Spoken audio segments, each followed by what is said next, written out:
الحمد لله نحمده ونستعينه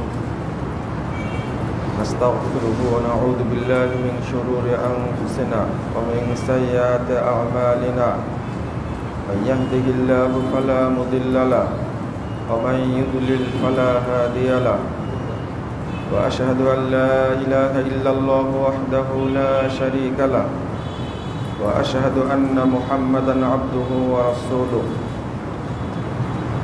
أما بعد فإن خير الحديث كتاب الله وخير الهدي هدي محمد صلى الله عليه وسلم وشر الأمور محدثاتها وكل محدثة بدعة وكل بدعة ضلالة فقد قال الله تعالى في كلامه المجيد والفرقان الحميد أعوذ بالله من الشيطان الرجيم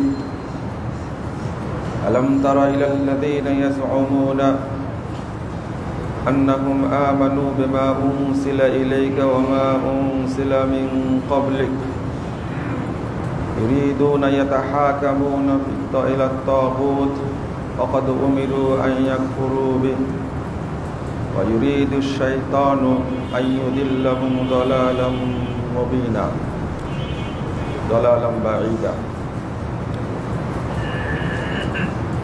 وقال تعالى ولقد بعثنا في كل أمة رسولا أن اعبدوا الله واجتنبوا الطاغوت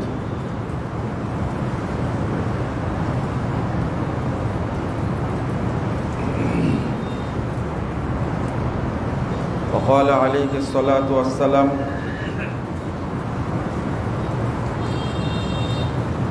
لو بدأ لكم موسى فاتبعتموه وتركتموني لضللتم عن سواء السبيل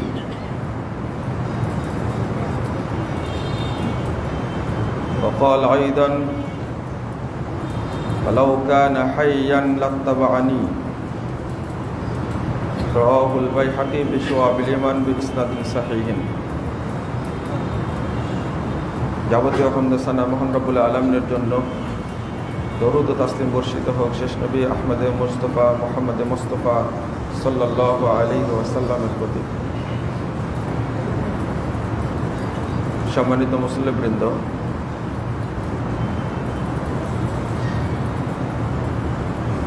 তাগুতকে ভক্তি করার পরিণাম।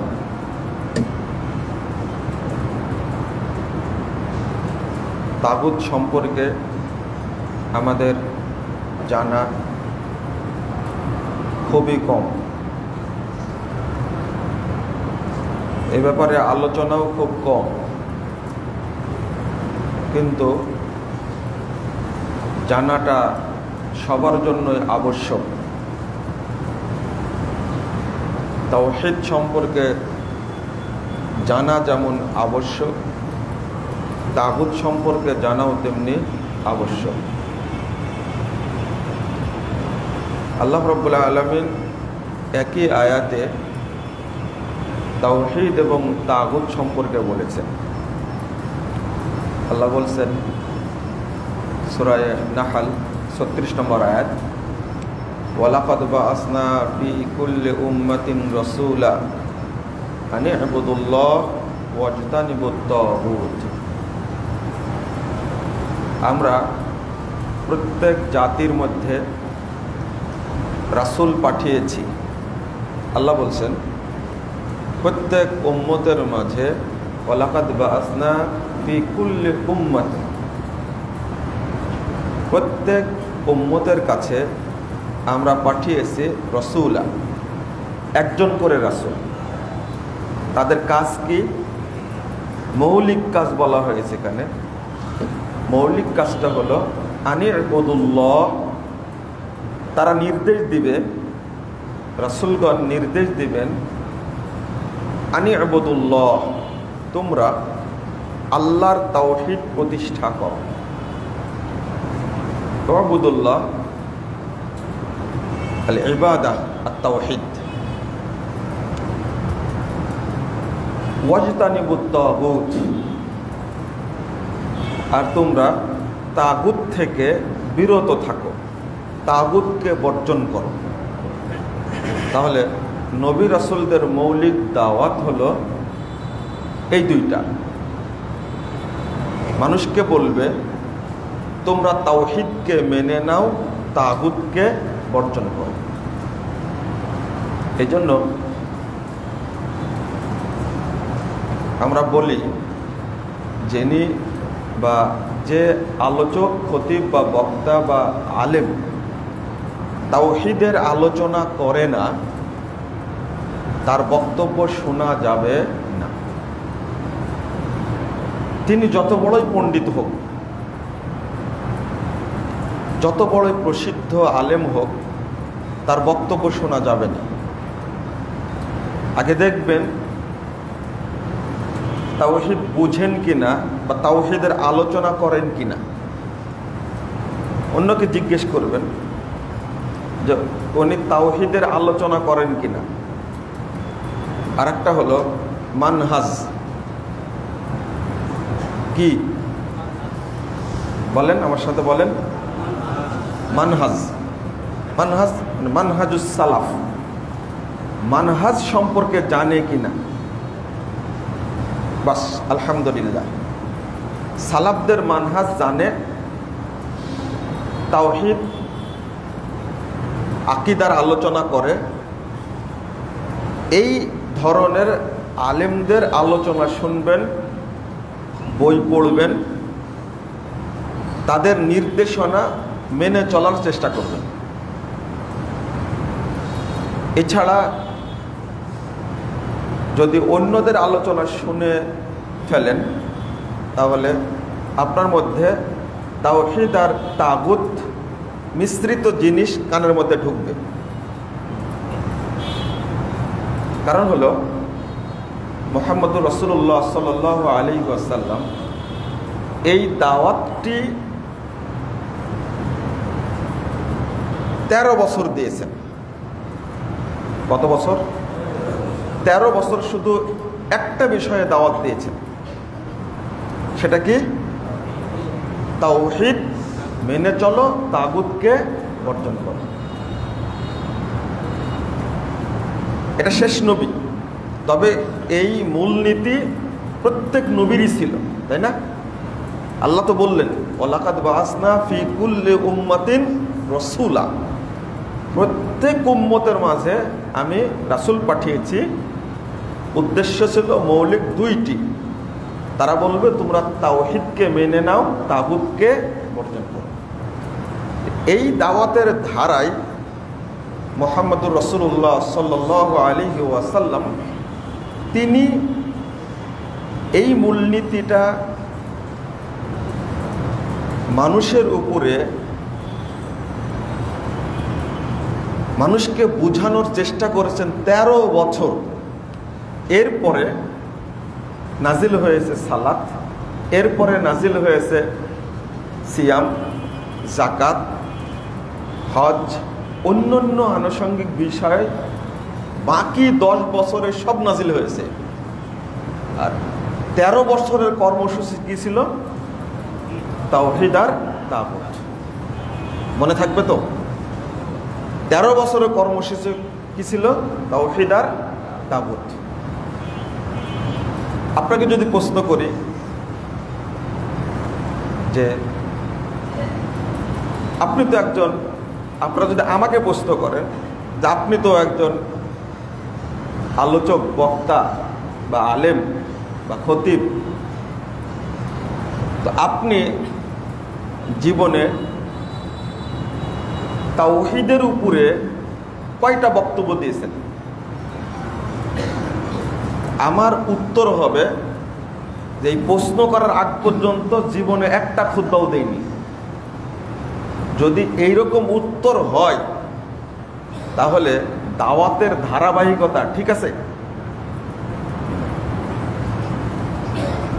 এখন আমি যদি আপনাকে প্রশ্ন করি যে তাওহীদটা বুঝার জন্য আপনি কয় বছর ব্যয় করেছেন? কয় বছর? বছর বাদ দিলাম। কয় মাস? মাসও বাদ দিলাম। কয় সপ্তাহ? সপ্তাহ বাদ দিলাম, কয় দিন এটাও বাদ দিলাম, কয় ঘন্টা ব্যয় করেছেন তাওহীদটা বুঝার জন্য? বলতে পারেন? না। তাওহীদটা বুঝি, তাওহীদ কি এই মনে করে আপনি একটা ঘন্টায় ব্যয় করেছেন, এটা কি মনে হয়? না। তাহলে আমরা রাসূল সাল্লাল্লাহু আলাইহি ওয়াসাল্লাম এবং সাহাবা কেরামের নীতির দিকে, আদর্শের দিকে ফিরে যাওয়ার সম্ভাবনা আছে? না।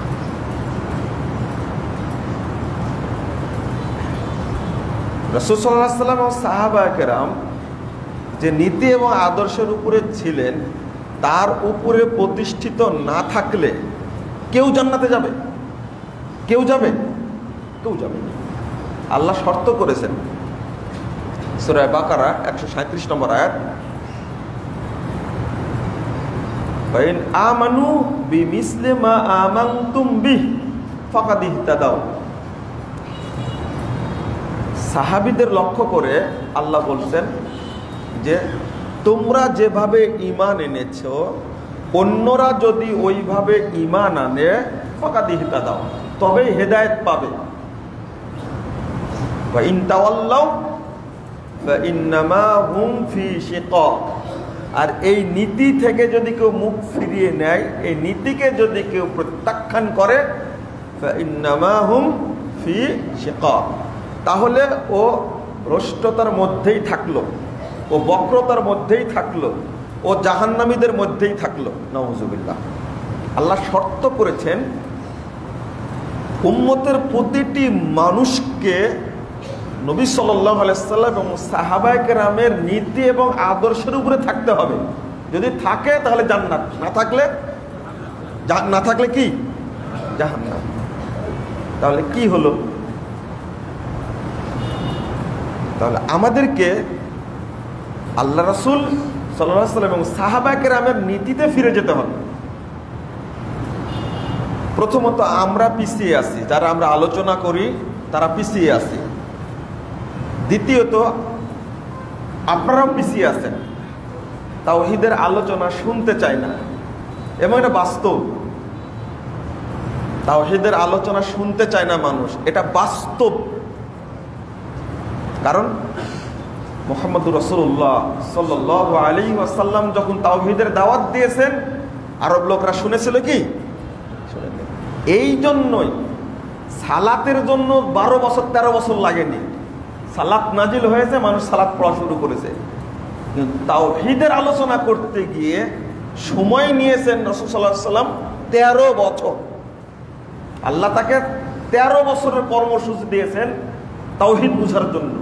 আর সালাতের কর্মসূচি দিয়েছেন কয় বছর? 7 বছর। পরে 3 বছর, কত? 10 বছর প্রশিক্ষণ। তাওহীদের জন্য সময় দিয়েছেন আল্লাহ, কর্মসূচি দিয়েছেন কত বছরের? 13 বছরের। তাহলে সাহাবীদের জন্য যদি কর্মসূচি হয় 13 বছর, তাহলে আমাদের জন্য কর্মসূচি কত বছর হওয়ার দরকার বলেন? অন্তত 39 বছর।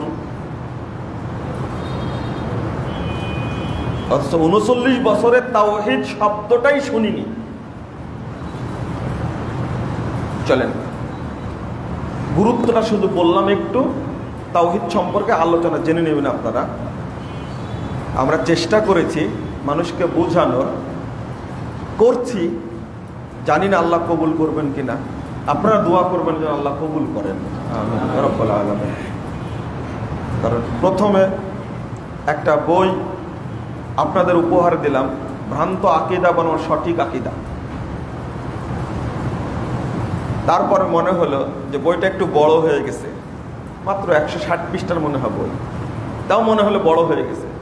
পরে ছোট্ট একটা বই বিনামূল্যে বিতরণের জন্য দিনী ভাইয়েরাই ছাপিয়ে দেন। আলহামদুলিল্লাহ, তারা যে কি পরিমাণ নেকি পান আল্লাহ ভালো জানেন।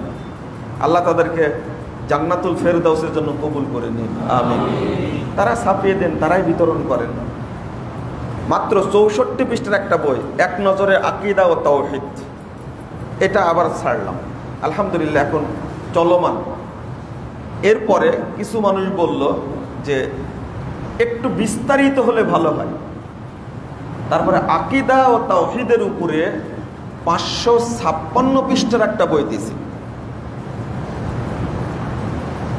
এরপরে মানুষের আবেদন শেষ হয়নি, যারা পড়ে তারা আবেদন করে যে আপনি ওর মধ্যে লিখছেন, বলেছেন আশআরী আকীদা, মাতুরিদি আকীদা, তারপরে খারেজি আকীদা, শিয়া আকীদা, জাহমিয়া আকীদা, জাবরিয়া আকীদা, ইসমাইলি আকীদা, বাতিনি আকীদা, নুসাইরি আকীদা।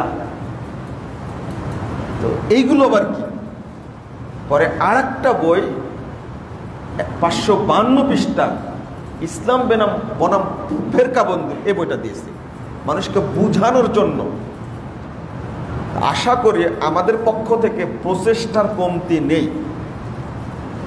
কমতি আছে আপনাদের ভিতরে। বইটা একটু সংগ্রহ করি, একটু পড়ি, এই মানসিকতা আগ্রহটা আপনাদের মধ্যে নেই, বরং আছে ঘৃণা। চলেন, তাগুত, তগুত শব্দটা, তগুত মানে কি অত ব্যাখ্যায় যাচ্ছে না।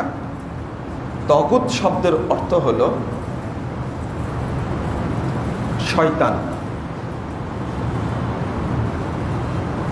2 নম্বর হলো আল্লাহ এবং রাসূল সাল্লাল্লাহু আলাইহি ওয়াসাল্লাম যে বিধান দিয়েছেন, যে আইন দিয়েছেন, এর বাহিরে যত আইন কানুন বিধান আছে সেগুলো হলো কি? তাগুত। মনে থাকবে, আল্লাহর আইন এবং বিধান, বিধি বিধান যেটা দিয়েছেন, এটার বাহিরে যত আইন কানুন বিধান আছে সেগুলো কি? তাগুত। 3 নম্বর হলো ব্যক্তিকে তাগুত বলা হয় যারা কোরআন সুন্নাহ বিরোধী আইন এবং শাসনের প্রতিনিধিত্ব করে, তারা হলেন তাগুত। মনে থাকবে। প্রথম নম্বর কি? তাগুত বলতে শয়তানকে বোঝায়। 2 নম্বর কি?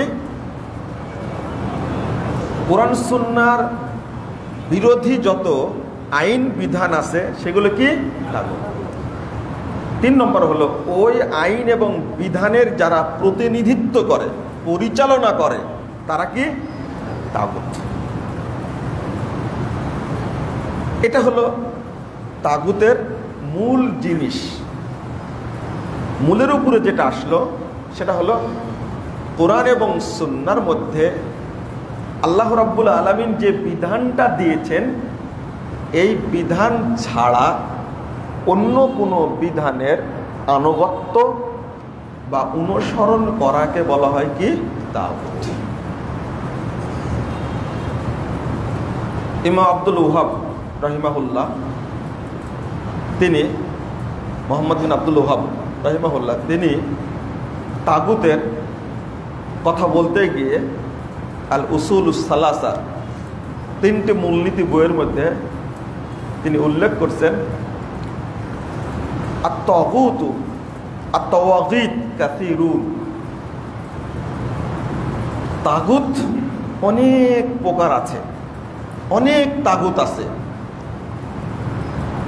ওয়ারুসুহুম খামসাতুন, তবে তাদের নেতা হলো 5 প্রকার। কয় প্রকার? 5 প্রকার। আপনারা বলবেন যে আপনি নিজে নিজে বানায় বলছেন। আমি বানায় বলবো কেন? এবার হাদিস দিয়ে বলবো। তাহলে রুহুসুহুম খামসাতুন, অনেক প্রকারের মধ্যে এদের প্রধান প্রকার হলো 5টা। নাম্বার 1 ইবলিস লাআনাহুল্লাহ, আল্লাহ যেন তার উপরে লানত করে। 1 নম্বর কি? ইবলিস। ওয়ামান উবিদা ওয়া হুয়া রাদিন, যার ইবাদত করা হয় সে সন্তুষ্ট থাকে, এ হলো তাগুত। পীর সাহেব বসে আছে, তার পায়ে সেজদা দিচ্ছে, দেখেন না? এগুলো সব কি? তাগুত।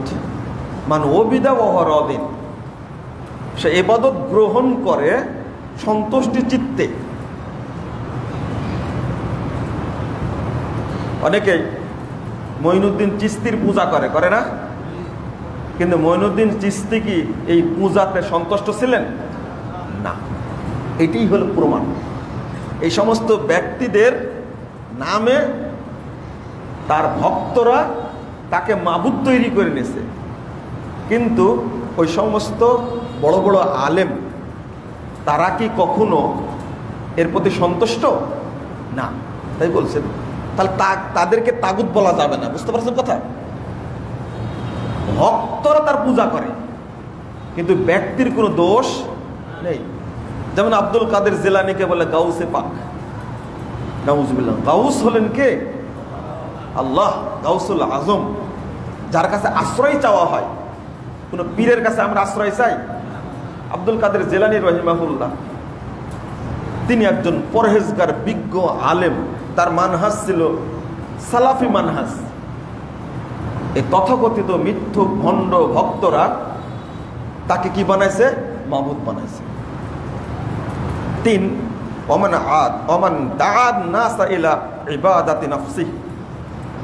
নম্বর হলো, যে ব্যক্তি তার ইবাদতের জন্য মানুষকে ডাকে। অনেক দায়ীও আছে, অনেক দায়ী আছে বলে আমি যেটা বলবো ওইটাই মানবেন, এর বাইরে কোনো কিছু মানা যাবে না। এই দায়ী, এই আলেম হলো তাগুত। 4 নম্বরটা হলো অমানিদ্দা আশাইয়ান মিন ইলমিল গায়ব। আর যে ভণ্ড বলে যে আমি গায়েবের খবর রাখি, তাহলে যত ওলি আওলা পীর ফকির বর্তমানে আছে, এই শয়তানগুলো সব দাবি করে তারা কি গায়েবের খবর রাখে। এরাও কি? তাগুত। লা ইয়ালামুল গায়বা ইল্লাল্লাহ। গায়েবের খবর আল্লাহ ছাড়া কেউ জানে? কোন নবী রাসূল জানতেন না। আর এই ভণ্ডরা বলে যে আমরা গায়েবের খবর রাখি। কোন মরিদ কোথায় কি করছে সব খবর রাখে। পিটালে সব সোজা হয়ে যাবে, বুঝছেন? এদের ওয়াজ করে কোনো কাজ নাই। ওদের হাইকোর্ট থেকে রায় দিয়েছে না গত কয়েকদিন আগে, এই যে এক ভণ্ড আছে রাজারবাগের পীর, হাইকোর্ট বলে দিয়েছে সব আস্তানা বন্ধ করে দাও। প্রশাসন কি করেছে জানি না। এই পিবিআই, এই সংস্থাটা শুনছি খুব ভালো কাজ করে, এদেরকে দায়িত্ব দিয়েছে। আমি বলেছি, গত খুতবা বলছি, তার আগের খুতবা বলেছি যে আপনারা তদন্ত করে, গোয়েন্দা বাহিনী তদন্ত করে, র্যাবের সদস্য ভাইয়েরা আপনারা যারা আছেন, শুধু এই ভণ্ড না, বাংলাদেশে যারা এইরকম মানুষের ঈমান নষ্ট করে, মাজার পূজারী খানকা খুলে বসে আছে, সব ভণ্ডের খানকা সব বন্ধ করে দিবে। এরা মানুষের আসল জিনিস ঈমান নষ্ট করে, এরা মানুষকে ধরে মুশরিক বানায়। আমি হাইকোর্টকে ধন্যবাদ জানাই, এই রায়টা দিয়েছে। তবে আরো ধন্যবাদ জানাবো যে বাংলাদেশে এই সমস্ত যত ভণ্ড আছে সবার মাজার যদি বন্ধ করে দেন। আর 2 নম্বর হলো, এই সব ভণ্ডকে গ্রেফতার করে জেলখানে রাখতে হবে, তওবা না করা পর্যন্ত ছেড়ে দেওয়া যাবে না।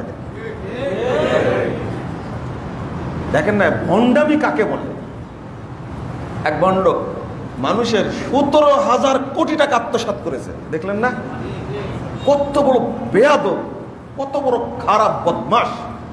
আল্লাহর রাসূলের সুন্নাতকে নিয়ে ব্যঙ্গ করে। হারাম খেয়ে পেটের ভুঁড়ি এত মোটা করেছে, ঘাড় যেমন মোটা ভুঁড়িও তেমনি মোটা। ওর ভুঁড়ির মধ্যে শুধু জাহান্নামের সাপ ছাড়া কিছু না।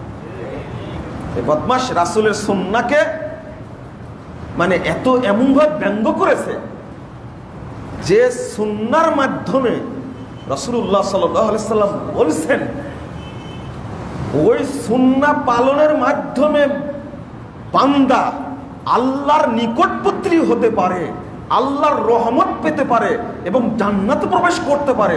ওই সুন্নাহটাকে ব্যঙ্গ করেছে। রাসূল সাল্লাল্লাহু আলাইহি সাল্লাম বলছেন, 5797 নম্বর হাদিস, তাবরানী আওসাতে খুলুন, মান সাদ্দা ফুরজাতান ফি সাফিন, যে কাতারে দাঁড়ানোর সময় নাক বন্ধ করে দাঁড়ায়, রাফাআল্লাহু লাহু দারাজা ওয়া বানা বাইতান ফিল জান্নাহ, আল্লাহ তার মর্যাদাকে বৃদ্ধি করে দেন এবং জান্নাতে তার জন্য একটি ঘর তৈরি করে। এই সুন্নাহর বিরুদ্ধে সে কটূক্তি করেছে, ব্যঙ্গ করেছে। ব্যঙ্গ তো করবেই, ওর ভিতরে হাদিসের প্রতি কোনো মহব্বত আছে? নাই। ও তো কাট্টা বেদাতি, হারামখোর, দরিদ্র মানুষের রক্ত চুষার টাকা, 17,000 কোটি টাকা। ও নাম আবার মুফতি, নাম আবার কি মুফতি, 17,000 কোটি টাকা আত্মসাৎ করেছে। ওর মধ্যে তো হাদিসের মহব্বত থাকবে না, বেদাতের মহব্বত আছে, আর শয়তানের মহব্বত আছে। আপনি এটা কিভাবে মেনে নেবেন? সেটা যাক, ওকে গ্রেফতার করেছে। আরো কিছু এরকম ভণ্ড আছে, এদেরও গ্রেফতার করার দরকার, যারা ধর্মের নামে ব্যবসা করে মানুষকে পথভ্রষ্ট করে। 5 নম্বর হলো ওমান হাকামা বিগাইরি মা আনজালাল্লাহ। এটার মধ্যে সবাই পড়ে যাবে। আল্লাহর বিধান বাদ দিয়ে নিজেদের খেয়াল খুশি মোতাবেক যারা আইন রচনা করে, মানুষকে পরিচালনা করে অন্য আইনের মাধ্যমে, তারা কি তাগুত। তাহলে প্রধান কয় প্রকার হলো? 5 প্রকার। আপনারা মনে রাখার চেষ্টা করবেন ইনশাআল্লাহ। আমরা যাদেরকে মুসলিম মনে করি, তারা তাগুত এবং তাওহীদের পার্থক্য জানে কিনা? আমার মধ্যে যদি তাগুতের সামান্যতম লেশ থাকে, আপনি বলুন আমি কি প্রকৃত মুসলিম? না। আল্লাহ রাব্বুল আলামিন বলছেন সূরা বাকারা 208 নম্বর আয়াত, ইয়া আইয়ুহাল্লাযীনা আমানু দুখুলু ফিস-সিলমি কাফা, তোমরা ইসলামে প্রবেশ করো পরিপূর্ণ রূপে। আমরা মুমিন কামেল না ইনসানে কামেল না পূর্ণাঙ্গ মুসলিম নিজের সাথে টের পাই না। আমি কখন পূর্ণাঙ্গ মুসলিম হব, আমি কখন পূর্ণাঙ্গ তাওহীদের অনুসারী হব, সেই বুঝটা, অনুভূতিটা আমার মধ্যে নেই এবং বুঝারও চেষ্টা করিনি। আল্লাহ রাব্বুল আলামিন বলছেন 256 নম্বর আয়াত সূরা বাকারার মধ্যে এসেছে, আয়াতুল কুরসির পরের যে আয়াতটা, লা ইকরাহা ফিদ্দীন ক্বাদ তাবায়্যানা রুশদু মিনাল গাই ফামান ইয়াকফুর বিত-তাগুত ওয়া ইউমিন বিল্লাহ ফাকাদ ইসতামসাকা বিল উরওয়াতিল বুসকা লা ইনফিসামা লাহা। আল্লাহ বলছেন দ্বীনের মধ্যে কোনো বাড়াবাড়ি নাই, কারণ সত্য থেকে মিথ্যা কি হয়ে গেছে? আলাদা হয়ে গেছে। হক থেকে বাতিল কি হয়ে গেছে? আলাদা হয়ে গেছে। অতএব বাড়াবাড়ি কিসের? আমি মুসলিম, এই জন্য ফামান ইয়াকফুর বিত-তাগুত ওয়া ইউমিন বিল্লাহ, যে ব্যক্তি তাগুতের সাথে কুফরি করে, ওয়া ইউমিন বিল্লাহ, এবং আল্লাহর প্রতি ঈমান আনে, ফাকাদ ইসতামসাকা বিল উরওয়াতিল বুসকা, ওই ব্যক্তি আল্লাহর প্রদত্ত হেদায়েতকে শক্ত করে ধরে, লা ইনফিসামা লাহা, যেটা ধরলে কখনো বিচ্ছিন্ন হবে না। প্রথম শর্ত হলো ফামান ইয়াকফুর বিত-তাগুত, তাগুতকে অস্বীকার করতে হবে। ইয়াকফুর, কাফারা ইয়াকফুর, সেখান থেকে কাফের, ওই শব্দ থেকে কাফের। তাহলে যে ব্যক্তি কুফরি করে সে কি? কাফের। তা আল্লাহ আপনাকে আমাকে আগে কি হতে বলছেন? কাফের হতে বলছেন। ফামান ইয়াকফুর বিত-তাগুত, কাফের কেন? আমি তাগুতকে অস্বীকার করি, এই জন্য কি কাফের। আলহামদুলিল্লাহ বলেন, আমি কাফের দাবি করছি, এই জন্য আমি যাবতীয় তাগুতকে বর্জন করেছি। ওয়া ইউমিন বিল্লাহ, আল্লাহর প্রতি ঈমান এনেছি, এখন আমি কি? মুমিন। এখন আমি কি? মুমিন। কথা বোঝা গেছে? আমরা তাগুতকে কি বর্জন করতে পেরেছি? এটাই হলো কথা। এইটারই মূল রূপ হলো লা ইলাহা ইল্লাল্লাহ। আগে অস্বীকার, আগে কি অস্বীকার, এইটাই হলো জটিল ব্যাপার। আগে অস্বীকার, লা ইলাহা, কোনো মাবুদ নাই, লা মাবুদা বিহাক্কিন, প্রকৃত কোনো মাবুদ নেই, আগে স্বীকার করা। এই জ্ঞানটুকু থাকলে মুসলিম হয়ে কেউ কখনো ইসলামের বিরুদ্ধে কথা বলতে পারত না। কারণ আমি তো মুসলিম, আমি কি মুসলিম। এর চেয়ে গর্বের বিষয় কি আছে যে আল্লাহ রব্বুল আলামিন আমাকে মুসলিম হিসাবে সৃষ্টি করেছেন এবং আমাকে আল্লাহ ইসলামের উপরে রেখেছেন। এটাই তো বড় শুকরিয়া, আলহামদুলিল্লাহ। মুসলিম হয়ে আমি যদি বলি যে ইনশাল্লাহ মসজিদ ভেঙে দেব, কি কেমন হবে কথাটা? হ্যাঁ, এদিকে ভাঙবো মসজিদ, আবার বলছে কি ইনশাল্লাহ, ইনশাল্লাহ মসজিদ ভেঙে দেব। তাহলে মানে ইনশাল্লাহটা গতিতেই বের হয়েছে, গতিতে বের হয়নি। ইনশাল্লাহটা গতিতেই বের হয়েছে। কিন্তু তাহলে একদিকে ইনশাল্লাহ কোথায় বলতে হবে সেটাও জানি না, আর কোন ক্ষেত্রে বলতে হবে সেটাও জানি না। পরের বাক্যটা ইনশাল্লাহ তোমাকে হত্যা করব, আমি একজন মুসলিম, কিন্তু আর এক মুসলিমকে বলছি কি ইনশাল্লাহ তোমাকে হত্যা করব। আবার ইনশাল্লাহ আছে সাথে। একজন মুসলিম অপর মুসলিমকে হত্যা করতে পারে? সিবাবুল মুসলিম ফুসুক ওয়া কিতালুহু কুফর। অপর মুসলিমকে হত্যা করা কুফরি, কিন্তু সেটা বলার সময় কি বলছি আমি ইনশাল্লাহ। আমাদের মধ্যে ধর্মীয় আবেগ আছে কিন্তু ধর্মীয় জ্ঞান নাই, ওই জ্ঞানটুকু নাই। আবেগে বেরিয়ে আসছে কথা। বাংলাদেশের মুসলিম ধর্মপ্রাণ, ধর্মভীরু না। একজন নামাজি ব্যক্তিকে যদি কেউ মারে, সব বেনামাজি এক জায়গায় হবে, বলবে যে মারলি কেন একে? ওরা জীবনে এক ওয়াক্ত নামাজ পড়ে না, কিন্তু নামাজিকে মারছে এই জন্য সবার মধ্যে কি দরদ। কিন্তু নামাজ না পড়ুক, প্রশ্ন হলো নামাজি ব্যক্তি ভালো মানুষ, তুই মারলি কেন একে? তাহলে সবার মধ্যে ধর্মের প্রতি কি আছে? দরদ আছে, কিন্তু ধর্মের প্রতি ভয় নাই। এইটা না মানলে, মানে নামাজ না পড়লে যে জাহান্নামে যেতে হবে এই ভয় তার মধ্যে নাই। সুদ খেলে যে জাহান্নামে যেতে হবে এই ভয় তার মধ্যে নাই।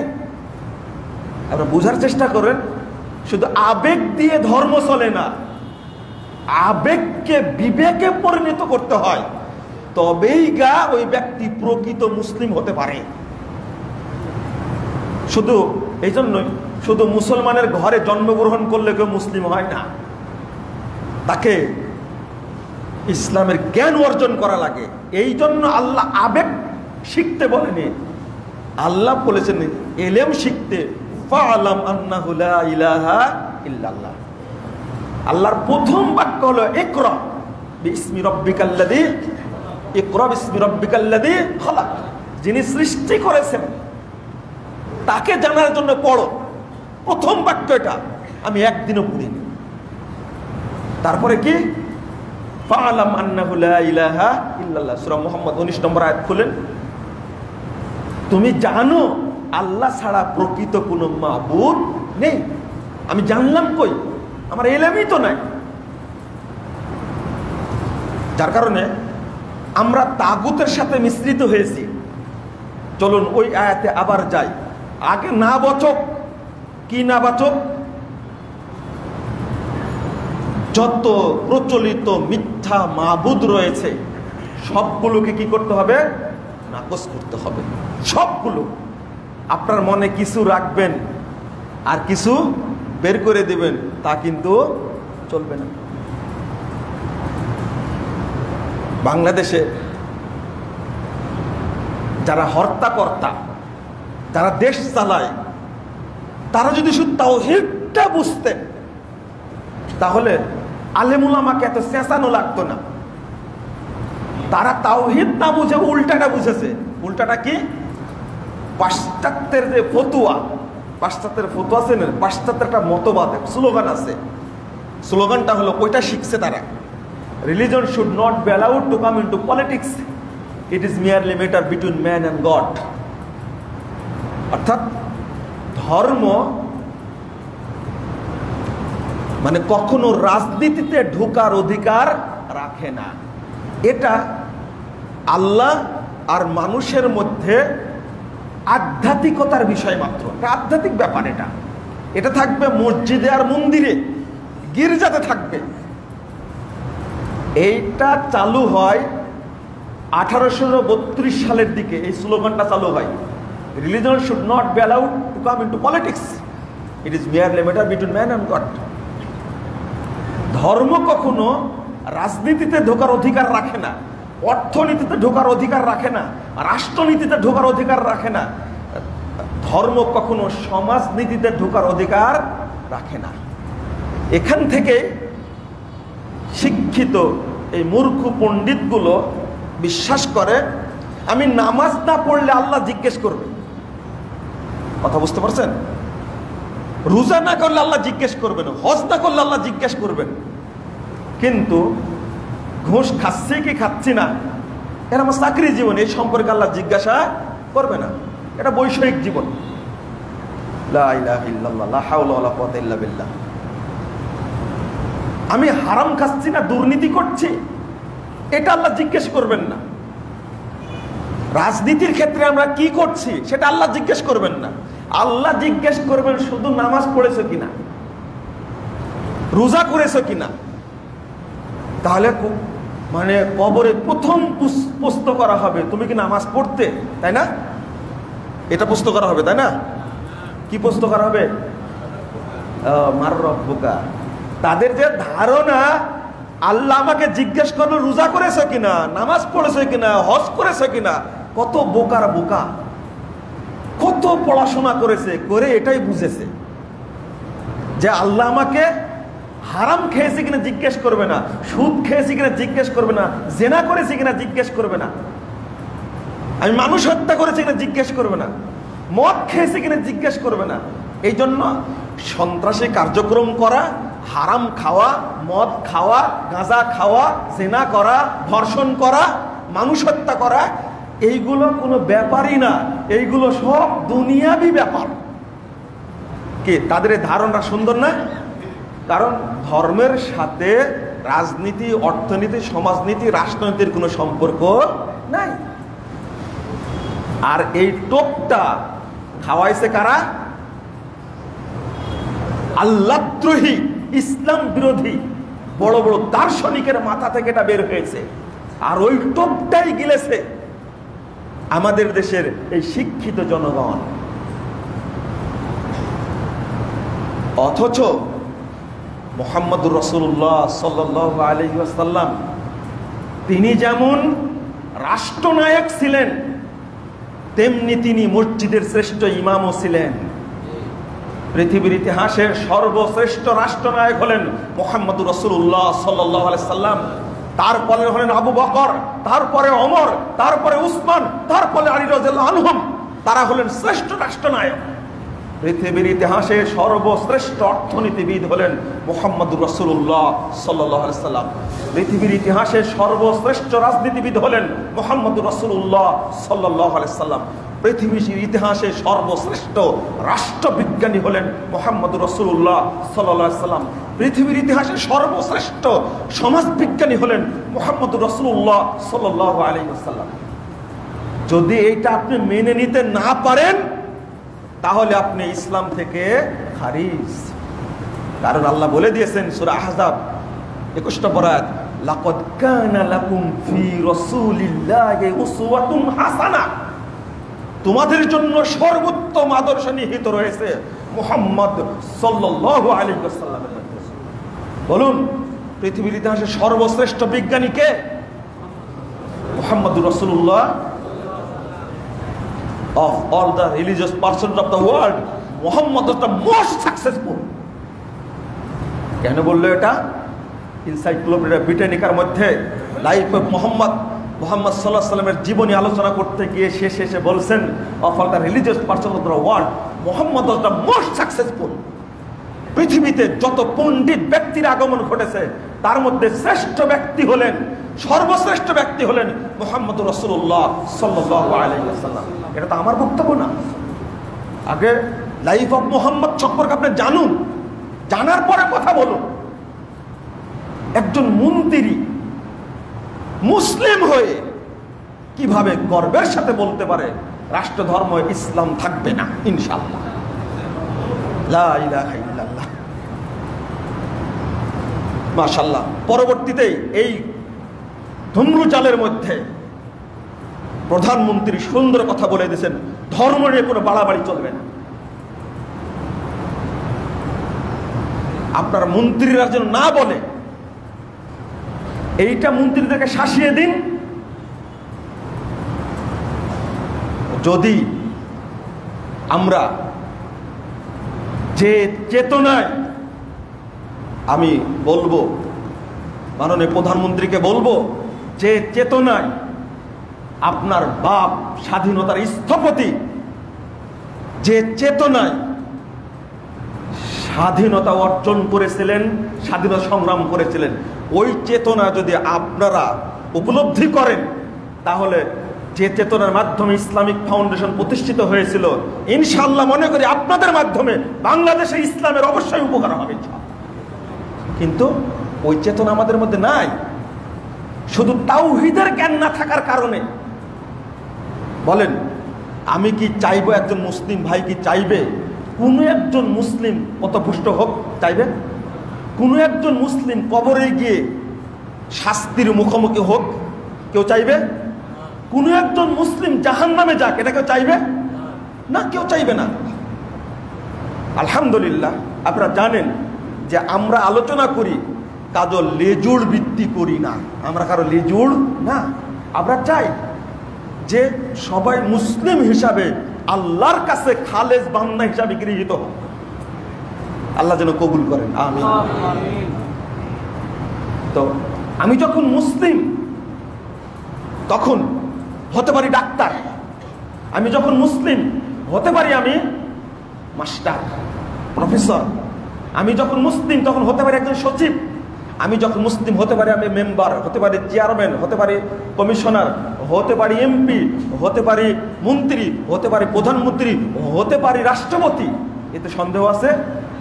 কিন্তু প্রত্যেকে নিজ নিজ স্থান থেকে যদি তাওহীদকে গ্রহণ করতে পারতাম, তাহলে সবাই আমরা একসঙ্গে জান্নাতে যেতে পারতাম। কি তাই না? একসঙ্গে কোথায় যেতে পারি? জান্নাতে যেতে পারি। আলহামদুলিল্লাহ, ওই বুঝটাই আমাদেরকে আগে বুঝতে হবে, তাহলে আমরা শান্তি পাবো ইনশাআল্লাহ। তাহলে সমাজটা বিলীন করা সম্ভব হবে। আপনি বলবেন কিভাবে? আল্লাহ বলছেন, ওমা খলাকতুল জিন্না ওয়াল ইনসা ইল্লা লিয়াবুদুন।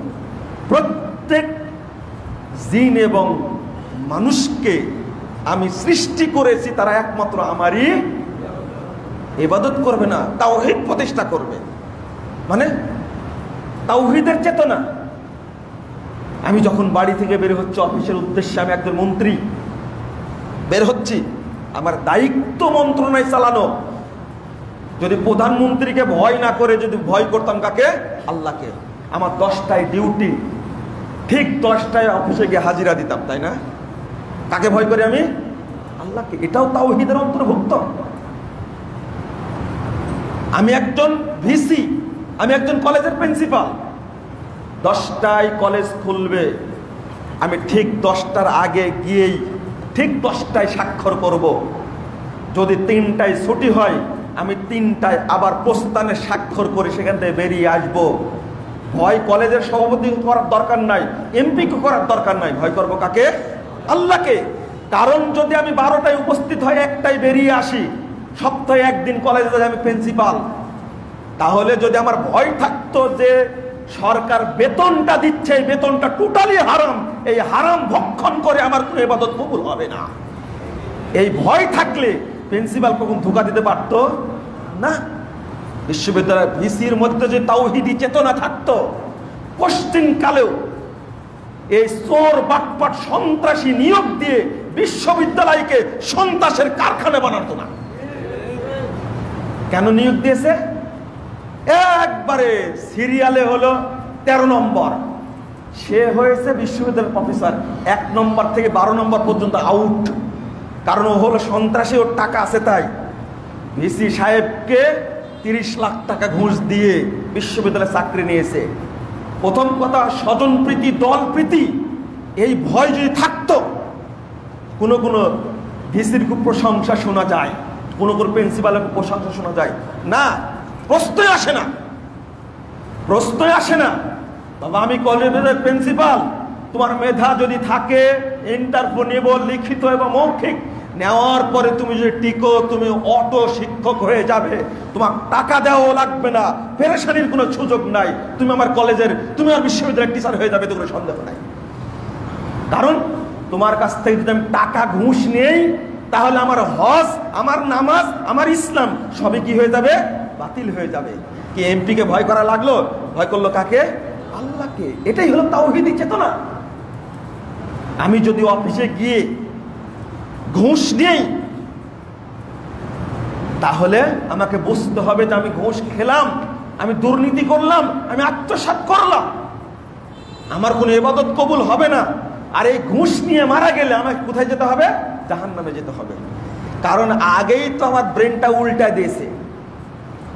3টা বাচ্চা হওয়ার পরে 4 নম্বর বাচ্চার ক্ষেত্রে নাকি 3 নম্বর সিজারের সময় নাকি ডাক্তার আর নাড়ি কেটে নেয়, নাড়ি নাকি উল্টা দেয় যেন আর বাচ্চা না হতে পারে। কথা বুঝতে পারছেন? মানে সিজার হয়েছে কয়টা? 3টা। 4 নম্বরটা করতে গেলে কি হবে? মরে যেতে পারে, লাড়িটা নিয়ে উল্টা দেয়। ও যখন বিশ্ববিদ্যালয়ে ভর্তি হয়েছে তখন ওর মেধাটা উল্টা দিয়েছে, religion should not be allowed to come into politics, it is merely matter between man and God. এই জায়গাতে গিয়ে আমার মেধাটা উল্টা দিয়েছে, যার কারণে বিশ্বাস করে আরে আমি বর্তমান ক্ষমতাধর সরকারের একজন বড় নেতা, আমার কলেজে যখন যাব, যখন ইচ্ছা তখন যাব, এখানে আল্লাহ আমাকে ধরবেন না। তাই না? কি চমৎকার বিশ্বাস। কেউ মদ খায়, সন্ত্রাসগিরি করে, ওর বিশ্বাস আমাকে আল্লাহ ধরবেন না। কিভাবে এটা বুঝাবেন? সবাই যদি এটা বুঝতেন, বাংলাদেশে কোনো দুর্নীতি থাকতো। ইঞ্জিনিয়ার, রোড কনস্ট্রাকশনের ক্ষেত্রে মনে করেন চন্দ্রা থেকে নিয়ে একবারে ইয়া পর্যন্ত, সাভার পর্যন্ত রোডটা কন্ট্রাক্ট নিয়েছে, চন্দ্রা থেকে নিয়ে নবীনগর পর্যন্ত কন্ট্রাক্ট নিয়েছে। ধরেন এখানে 10 কোটি টাকা বাজেট, 10 কোটি তো হবে না, মনে করেন 50 কোটি টাকা বাজেট। 50 কোটি টাকা বাজেট, রাস্তাটা ঠিকভাবে করুক আর রাইভাবে করুক, ইঞ্জিনিয়ারকে ঘুষ না দেওয়া পর্যন্ত ভাউচারে স্বাক্ষর করবে না। যে কন্ট্রাক্ট নিয়েছে ও কাজ করবে 25 কোটি টাকার, আর মারবে কত কোটি টাকা? নিজে মারবে 25 কোটি টাকা। যদি ওর মধ্যে ভয় থাকতো এটা হারাম টাকা, রাষ্ট্রের টাকা, রাষ্ট্রীয় কোষাগারের টাকা আমি খাচ্ছি, 25-50 কোটি টাকা আমাকে খরচ করতে হবে, তাহলে 6 মাসের মাথায় রোড নষ্ট হবে না, 6 বছর যাবে, ইনশাআল্লাহ 6 বছর যাবে। কারণ ওর মধ্যে তাওহীদি চেতনা নাই, ওর মধ্যে চেতনা ঢুকেছে পাশ্চাত্যের চেতনা। আমি আপনারা বুঝাতে পারছি না, এই বুঝটা কোন দিন বুঝাবো। সুতরাং ইঞ্জিনিয়ারের মধ্যে ওই চেতনা থাকতে হবে, ডেভেলপারের মাধ্যমে চেতনা থাকতে হবে, অফিসারের মাধ্যমে চেতনা থাকতে হবে, তবেই দেশ সুন্দর হবে। তার আগ পর্যন্ত দেশ সুন্দর হবে না। প্রশ্ন আসে না যে ধর্ষক, তার মধ্যে চেতনা থাকতে হবে, কিন্তু ওর মধ্যে চেতনা কাজই করে না। বলতে গেছিলাম আপনার তাগুত সম্পর্কে, এখানে আর একটা জিনিস বলতে হবে, ইসলাম ব্যতীত ফামাইয়াকফুর বিত্তাগুত, যে তাগুতকে অস্বীকার করলো। তাগুত মানে বলেছি না, মনে আছে? সারা বিশ্ব শাসিত হচ্ছে এখন ডেমোক্রেসি নামক একটা তন্ত্রের মাধ্যমে, তাই না? এই তন্ত্রটাকে আল্লাহ প্রদত্ত না মানুষের তৈরি করা? Democracy, the government of the people, by the people, for the people. কত সুন্দর সংজ্ঞা! এটা মানুষের তৈরি। আর ইসলাম কার তৈরি? কার পক্ষ থেকে এসেছে? না মুহাম্মদ সাল্লাল্লাহু আলাইহি ওয়াসাল্লাম দিয়েছেন? ইন্নাদ-দীনা ইনদাল্লাহিল ইসলাম। তাহলে সেকুলারিজম, ধর্মনিরপেক্ষতাবাদ, এটা কি নবীর তৈরি? আল্লাহ তৈরি? কার তৈরি? আহা, একটু চিন্তা করার দরকার ছিল যে সংবিধানে সেকুলারিজম আছে, যে সংবিধানে ন্যাশনালিজম আছে, যে সংবিধানে কমিউনিজম আছে, সেই সংবিধানে শুরুতে মুসলিম হিসাবে যদি ইসলাম থাকে আমার কোনো আপত্তি থাকার কথা না।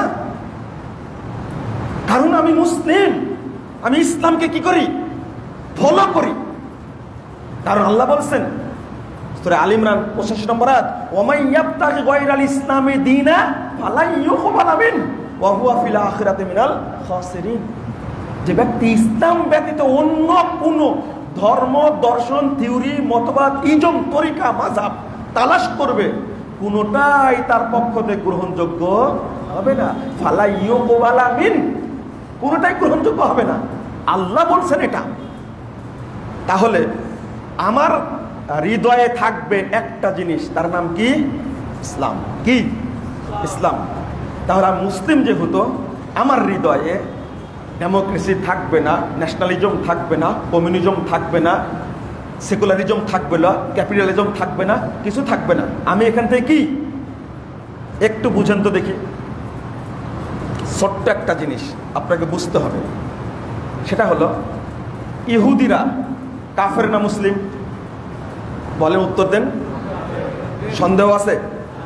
কাফের না মুসলিম? খ্রিস্টানরা, বিধর্মীরা কাফের, সন্দেহ আছে? কেন কাফের? হ্যাঁ, তারা ইসলামকে মেনে নেয়নি, কোরআনকে মেনে নেয়নি, তারা রাসূলকে মেনে নেয়নি, এজন্য কি কাফের। আমি কাফের কেন বলেন তো দেখি, উত্তর দেন এবার। আমি কাফের হচ্ছি কেন এখন? আমি পৃথিবীর কোন ইজম মানি না। বলতে পারেন এটা? বলতে পারেন এটা? এই তো বলতে পারছেন না। আমি পৃথিবীর কোন মতবাদ মানি না। বলেন না একটু, বলতে পারছেন না, আপনার ভয় লাগছে। আমি পৃথিবীর কোন মতবাদ মানি না, সোজা কথা। সে যে মতবাদী হোক না কেন, কারণ পৃথিবীর কোন মতবাদ জাতিকে শান্তি দিতে পারে না, পারেনি। পেরেছে? যদি পারতো তাহলে আমেরিকা মোড়ল হওয়ার পরে আফগানিস্তানের মতো রাষ্ট্রে 10 লক্ষ মুসলিমকে হত্যা করতে পারত, লিবিয়ার মতো রাষ্ট্রে 5 লক্ষ মুসলিমকে হত্যা করতে পারত, সিরিয়াতে প্রায় 20 লক্ষ মানুষকে হত্যা করেছে। লেনিন পারেনি, মাও সেতুং পারেনি, কার্ল মার্কস পারেনি, হিটলার পারেনি। হিটলার একাই প্রায় 5 কোটি মানুষকে হত্যা করেছে। কত কোটি? না, 5 কোটি ভুল, 60 কোটি মানুষকে হত্যা করেছে হিটলার একাই। জর্জ বার্নার্ড শাহ এমনি বলছে, I believe in man like Muhammad, while casting my dictatorship of modern world, he would succeed and solve his problem in a way that would bring much needed peace and happiness. 1942 সালের আমেরিকার রাজ্যসভায় ভাষণ দিতে গিয়ে বলছেন যে আমি বিশ্বাস করি মুহাম্মদের মতো একজন ব্যক্তি যদি পৃথিবীর দায়িত্ব গ্রহণ করে, সমস্ত দুর্নীতি অনাচারকে দূর করে দিয়ে সারা পৃথিবীব্যাপী সুখ এবং শান্তির বন্যা বয়ে দিতে পারবে। তাহলে সুতরাং আমি সব মতবাদকে, সব ইজমকে, সব তরিকাকে, সব থিওরিকে, সব মতবাদকে কি করি? অস্বীকার করি। আর ইসলামকে মেনে নিই, এই জন্য আমি কি মুসলিম। ওয়ায়ুমিন বিল্লাহ, সবকে অস্বীকার করেছি। কারো প্রতি আমার ভক্তি নাই।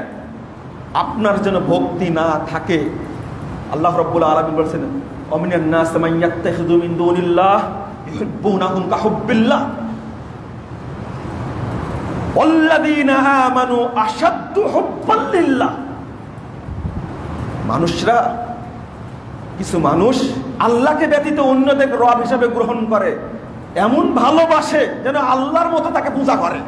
আল্লাযীনা আমানু আশাদ্দু হুব্বান লিল্লাহ, তবে যারা ঈমানদার তারা একমাত্র ভালোবাসে, সবচেয়ে বেশি ভালোবাসে কাকে? আল্লাহকে। বলুন আলহামদুলিল্লাহ। এটা আল্লাহর সার্টিফিকেট। আপনার মধ্যে তাওহীদ থাকে তাহলে তাগুত আশ্রয় পাবে না। কিন্তু আপনাদের দেখতে কি মনে হচ্ছে? আল্লাহর ভাষায় শুনুন, দুইটা আয়াতের অনুবাদ করে বক্তব্য শেষ করব। 60 নম্বর আয়াত সূরা নিসা খুলুন। আলাম তারা ইলাল্লাযীনা ইয়াজুমুনা আন্নাহুম আমানু বিমা উনজিলা ইলাইকা ওয়া মা উনজিলা মিন ক্বাবলিক। আল্লাহ বলছেন, আপনি তাদের সম্পর্কে কি ধারণা করেন যে ওরা আপনার উপরে যে বিধান নাজিল হয়েছে আর আগে যে বিধান নাজিল হয়েছে তার উপরে ঈমান এনেছে? আপনাদের দেখতে মনে হয় যে আপনারা সবাই মুহাম্মদ সাল্লাল্লাহু আলাইহি সাল্লামের উপরে ঈমান এনেছেন, মুহাম্মাদের বিধান মেনে চলছেন, তাই না? মনে হচ্ছে না? আল্লাহ বলছেন কি জানেন?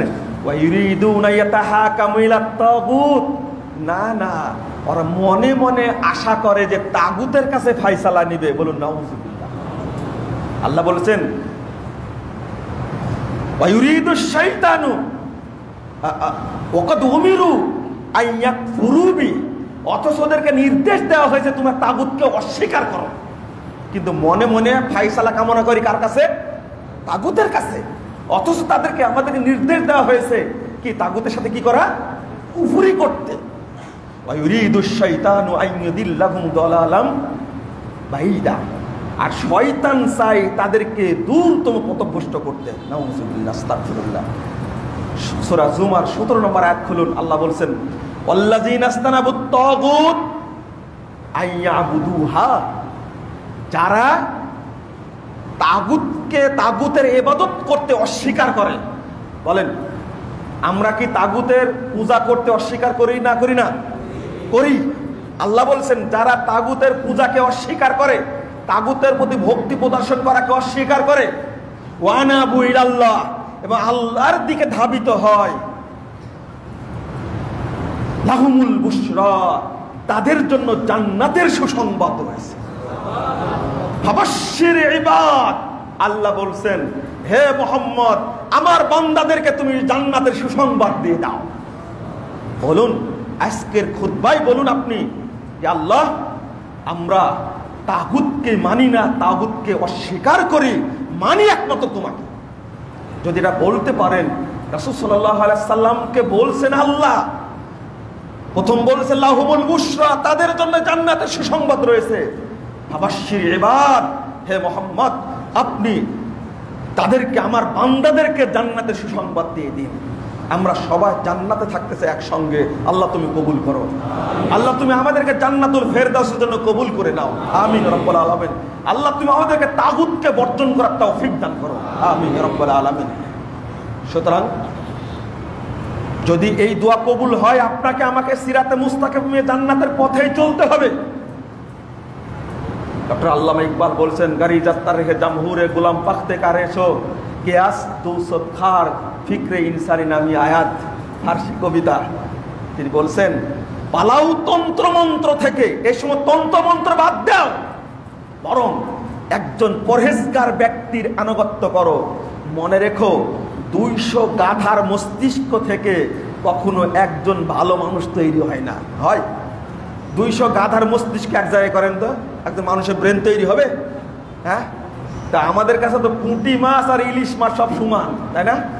আচ্ছা 100 পুঁটি মাছ দিলে একটা ইলিশ মাছের সমান হবে? হ্যাঁ, দিবেন আপনি আমাকে?